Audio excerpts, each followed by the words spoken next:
Professor, thank you very much for your time. So tell us firstly, what's the incorrect way of wearing a mask? Well, we see this all the time. In the first instance, it's got to cover the nose and the mouth very snugly. It should not be worn around the neck or under the nostrils, which is what we see frequently. The ties need to be such that the mask is adequately positioned over the face with as few leaks as possible, so you've got a good seal around the face of that mask. So the biggest problems that we've been seeing is people wearing masks, wearing them incorrectly, and also getting a false sense of security that because they simply have a barrier in front of them, A, they're protected, which is not necessarily the case, and B, that they are protecting the public. So correct wearing is absolutely critical. So on that issue of protection and protecting, let's just get some clarification. If I wear a mask, am I protecting myself or am I protecting the people around me? Right, so in fact, you're predominantly protecting yourself. A face mask made of cloth by many people in households is generally not the best filtration mechanism that you can have.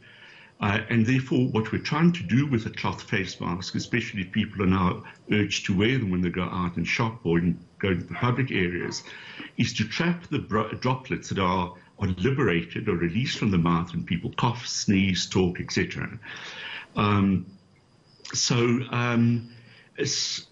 Basically, the most important thing is that you need to remember that you are trying to reduce those droplets by creating a barrier in front of your mouth so that they do not disperse in the environment and close to other people.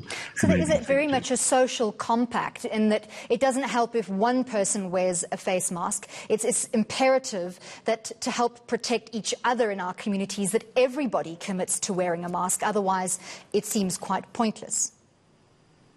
Absolutely, and particularly because there's a lot of evidence that most of the transmission of COVID is from asymptomatic people. These are people that don't know that they have the disease and clearly have no symptoms. And because as much as 50% of transmission can occur in this route, we need to be mindful that everybody is potentially at risk, and so as many people as possible should wear a mask.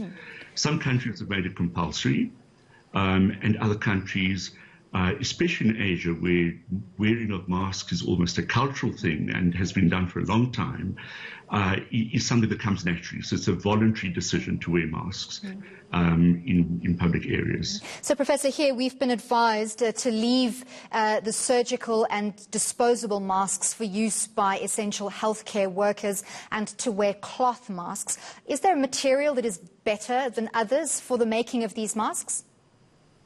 Right, so the Department of Health on the 9th of April issued some very good technical guidelines of how to make your own cloth mask.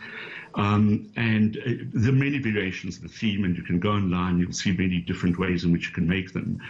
But the suggestion from the Department of Health is to have, for example, a mask made of various different materials.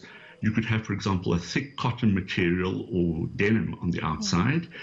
On the inside, something that is not scratchy and uncomfortable in the face, that will not make you feel like adjusting the mask every 2 minutes. And in the center, a middle layer of something that would act as a further filtration barrier. So people have suggested filter paper, other people have suggested even a sheet of paper that is cut appropriately that creates a barrier in between. That's the three-layered mask approach. But a lot of people are cutting up T-shirts, and preferably T-shirt cotton is not the best in terms of the seal. So if you've got quilting material or quilting cotton, that would actually be a better way to do this.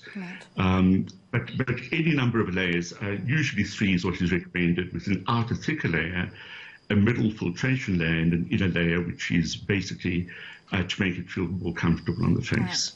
Thank you very much. We've been speaking to Professor Adriana Duze from Wits University. And of course, just to add on to that, very important that you have more than one mask so that you can wash your masks regularly. I've also read that ironing a mask really helps to kill germs.